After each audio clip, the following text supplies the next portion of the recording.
Attorney General William Barr says that the Portland insurrection by Antifa at the federal courthouse is, quote, an assault on the government of the United States. Hello, this is Robert Romano, Vice President of Public Policy with Americans for Limited Government, dailytorch.com. Hit that subscribe button. Today we're going to be talking about the riots in Portland, Oregon that are being waged by Antifa and thousands of other rioters and protesters who are attacking the federal courthouse. Now, Attorney General William Barr is declaring this an assault on the government of the United States itself. So really, it's like an act of war. And this was in front of the House Judiciary Committee.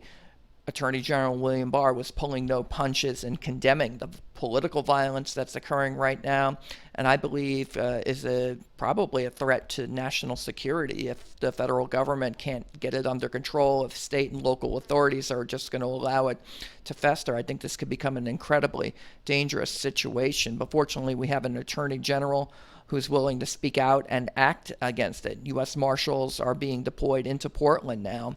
And again, this is from Attorney General William Barr's opening statement in front of the House Judiciary Committee. We're going to take a little bit of a listen to it.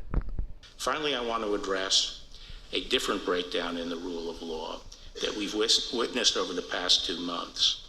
In the wake of George Floyd's death, violent rioters and anarchists have hijacked legitimate protests to wreak senseless havoc and destruction on innocent victims. The current situation in Portland is a telling example. Every night for the past 2 months, a mob of hundreds of rioters have laid siege to the federal courthouse and other nearby federal property. The rioters have come equipped for fight, armed with powerful slingshots, tasers, sledgehammers, saws, knives, rifles, and explosive devices. Inside the courthouse are a relatively small number of federal law enforcement personnel charged with a defensive mission to protect the courthouse. What unfolds nightly around the courthouse cannot reasonably be called protest. It is, by any objective measure, an assault on the government of the United States. As elected officials of the federal government, every member of this committee, regardless of your political views or your feelings about the Trump administration, should condemn violence against federal officers and the destruction of federal property. Thank you, Mr. Chairman. And so that was from Attorney General Barr's opening statement to the House Judiciary Committee. Now, Jim Jordan, the ranking member Republican out of Ohio, he had a video of the riots that he wanted to show both the committee and to Attorney General Barr and to the entire country that affirms that what William Barr is saying is absolutely true, that these are not peaceful protests. These are wanton acts of political violence, and I believe an attempt to overthrow the government. Let's take a look at that video.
And so I think you get the idea there. These are the protests, so-called protests, and really they're riots that have sprung up in the wake of the death of George Floyd. He was murdered in police custody, and these nationwide kind of rebellion that's going on right now, I believe, are basically people who are taking advantage of the situation, not peaceful protesters. They're rioters.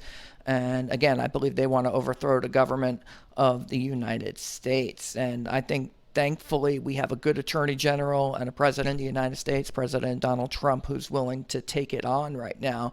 And for now, Barr is promising that the Justice Department is going to do what it can to ensure the rule of law in Portland and across the country. Now, the U.S. Marshal Service has deployed more than 100 deputy marshals to Portland to take care of the unrest, to try to quell this rebellion that's going on right now. But I think it's going to get worse. And according to some members of the Marshal Service, the protests and the riots have grown to be as large as 4,000 people on some nights. And so I think that, again, this is an incredibly dangerous situation. This is from the Daily Mail.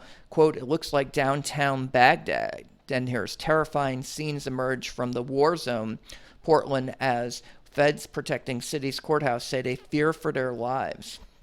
Let's take a look at this. And you can see some of the images of people fighting in the streets with the police who are pretty well armed and are protecting this courthouse from being overtaken and really burnt to the ground.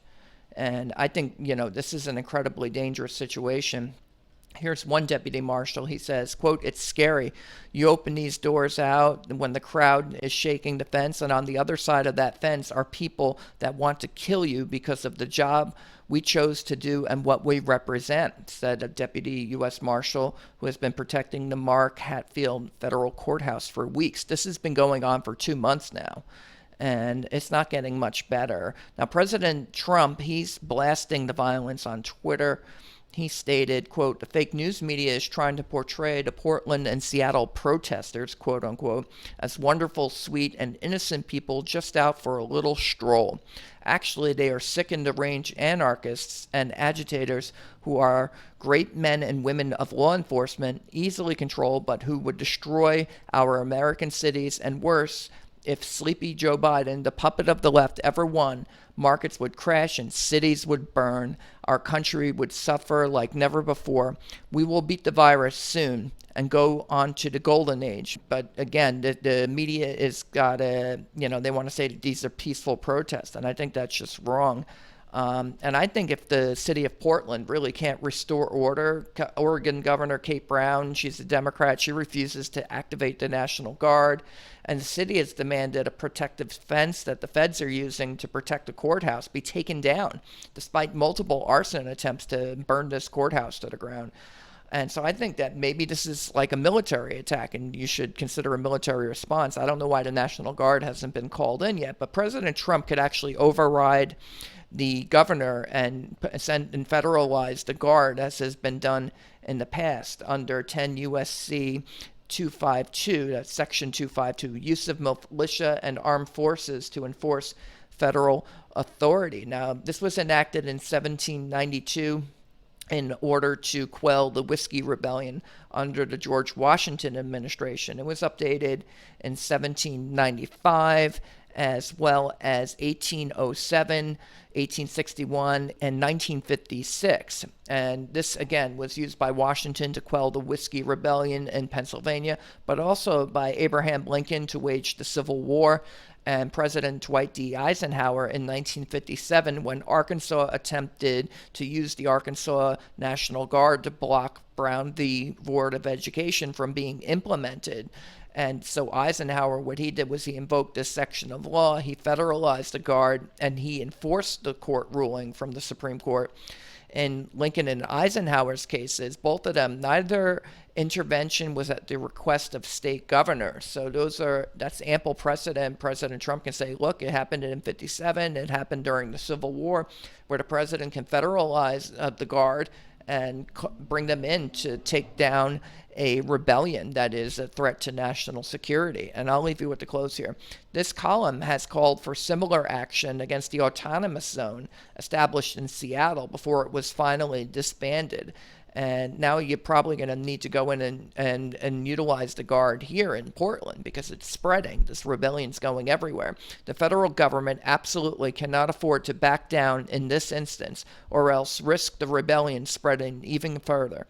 Barr and Trump are right. It's time to get tough. That's the commentary. This is Robert Romano, Vice President of Public Policy with Americans for Limited Government, dailytorch.com.